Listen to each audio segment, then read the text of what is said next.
বন্ধুরা, আশা করি আপনারা সবাই ভালো আছেন। আজকে আমরা মাইক্রোসফট এক্সেলে ইফ এবং অর ফাংশন একসাথে কিভাবে কাজ করে সেটা দেখব। তো চলুন কথা না বাড়িয়ে দেখি এই দুটি ফাংশন কিভাবে একসাথে কাজ করে।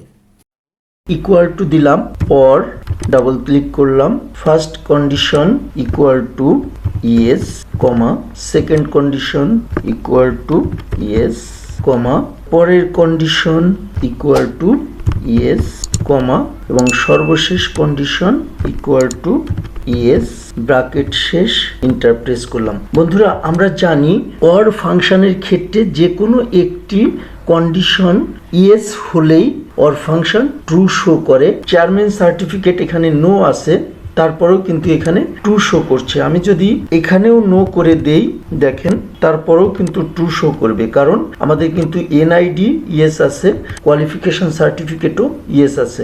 এনআইডি কোয়ালিফিকেশন সার্টিফিকেটটিও যদি নো করে দেই, সেক্ষেত্রে দেখেন এখানে কিন্তু ফলস হয়ে যাবে। আমি এখানে কপি করে প্রত্যেকটি ঘরে সূত্রটি বসিয়ে দিলাম।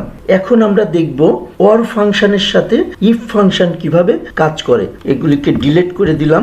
এখানে আবারও অর ফাংশনটি লিখি, ইকুয়াল টু অর প্রথম কন্ডিশন ইকুয়াল টু ইয়েস কমা, দ্বিতীয় কন্ডিশন ইকুয়াল টু ইয়েস কমা, তৃতীয় কন্ডিশন ইকুয়াল টু ইয়েস কমা, সর্বশেষ condition equal to yes, bracket close, enter press করলাম এবং এই সূত্রটিকে প্রত্যেকটি ঘরে বসিয়ে দিলাম।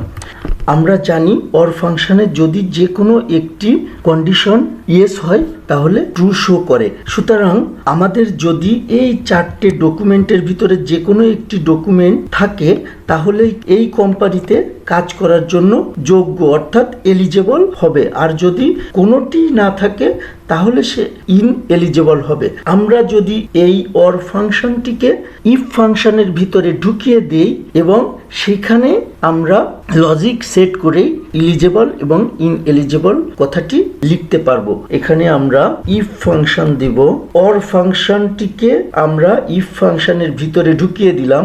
ইফ ফাংশনের নিয়ম অনুযায়ী লজিক সেট করব, লজিক্যাল টেস্ট। এইটা হচ্ছে লজিক্যাল টেস্ট যেটা আমি অর ফাংশনে লিখেছি।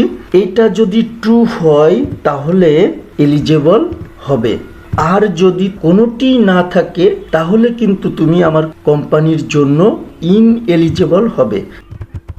ডাবল ইনভার্টেড কমা শেষ, ব্র্যাকেট শেষ, এন্টার দিলাম। দেখেন এখানে ইনএলিজেবল আসলো কেন? এখানে সিবি নাই, এনআইডি নাই, চেয়ারম্যান সার্টিফিকেট নাই, কোয়ালিফিকেশন সার্টিফিকেট নাই। তার মানে আলামিনের কিন্তু কোনো ডকুমেন্টই নাই, যার কারণে সে ইনএলিজেবল হলো।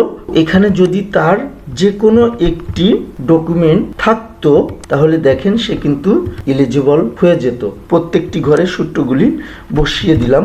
আশা করি আপনারা বুঝতে পেরেছেন যে অর ফাংশন এবং ইফ ফাংশন একসাথে কিভাবে কাজ করে। তো এই ধরনের সমস্যার সমাধান আপনারা অর এবং ইফ ফাংশন একসাথে ব্যবহার করে করতে পারবেন। আজকের ভিডিওটি এখানেই শেষ করছি। সামনের ভিডিওতে মাইক্রোসফট এক্সেলের অন্য কোনো বিষয় নিয়ে আপনাদের সাথে আবারও কথা হবে। সে পর্যন্ত আপনারা সবাই ভালো থাকবেন। ধন্যবাদ সবাইকে।